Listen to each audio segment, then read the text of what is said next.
আসসালামু আলাইকুম। আমি জামাত শিবিরকে মূলত কিসের জন্য দেখতে পারি না তার একটা প্রমাণ আমি আপনাদেরকে স্ক্রিনে দেখাচ্ছি। এই যে আজকে মির্জা আব্বাস সাহেব মৃত্যুর মৃত্যুর সাথে পাঞ্জা লড়তেছে, অথচ ওনার এই অসুস্থতাকে ঘিরে এই জামাত শিবিরের বট আইডিগুলা এক কি বলবো, তাকে রোজা মুখে রেখে গালি দিতে ইচ্ছে করতেছে না। সে বলতেছে ময়রা যা ডট ডট ডট, মানে গালি দিছে।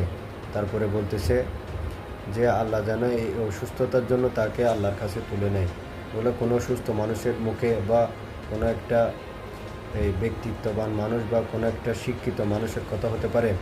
আমি আপনাদের কাছে বলতে চাই, এসব জামাত শিবির থেকে আল্লাহ আমাদেরকে হেফাজত করুক, আমাদের ঈমান আমল এবং সব কিছুকে মহান আল্লাহ রব্বুল আলামিন হেফাজত করুক, এবং এই জামাত শিবিরকে যেখানে পাওয়া যাবে সেখানে সুশিক্ষা দিতে হবে। এটাই আমাদের নৈতিক দায়িত্ব। আজকে মির্জা আব্বাস সাহেবের যদি কিছু হয়, এই নাসিরউদ্দিন পাটোয়ারিকে অবশ্যই আইনের আওতায় আনতে হবে এবং আইনের আওতায় এনে তার সুষ্ঠু বিচার করতে হবে।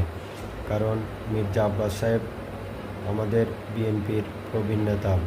উনি আমাদের শহীদ প্রেসিডেন্ট জিয়াউর রহমানের সাথে রাজনীতি করেছে, আমাদের দেশমাতা বেগম জিয়ার সাথে দীর্ঘদিন রাজনীতি করেছে এবং বর্তমান আমাদের প্রাইম মিনিস্টার জনাব তারেক রহমানের উপদেষ্টা হিসাবে, মন্ত্রী পদমর্যাদার একজন ব্যক্তি হিসাবে এবং সংসদের একজন সংসদীয় আসনের সংসদ সদস্য হিসাবে উনি আছেন।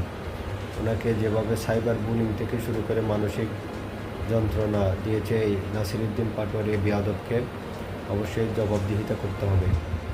বিএনপি হাইকমান্ড থেকে নাসিরউদ্দিন পাটোয়ারির বিরুদ্ধে অ্যাকশন নেওয়া হোক এবং ওনাকে যে সাইবার বুলিং থেকে মানসিক এই অসুস্থতা করেছিল, এর জন্য নাসিরউদ্দিন পাটোয়ারিকে এবং তার সাঙ্গপাঙ্গকে আইনের আওতায় এনে বট আইডিগুলোকে এবং চিহ্নিত করে জনসম্মুখে বিচার করা হোক।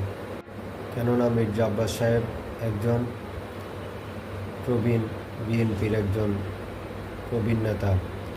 উনি 193টি মামলার আসামি হয়েছে ফ্যাসিবাদী আমলে। উনি একদম ছোট থেকে রাজনীতি করে করে আজকে এই পর্যন্ত এসেছে। তার রাজনৈতিক কেরিয়ার একদিনের নয়।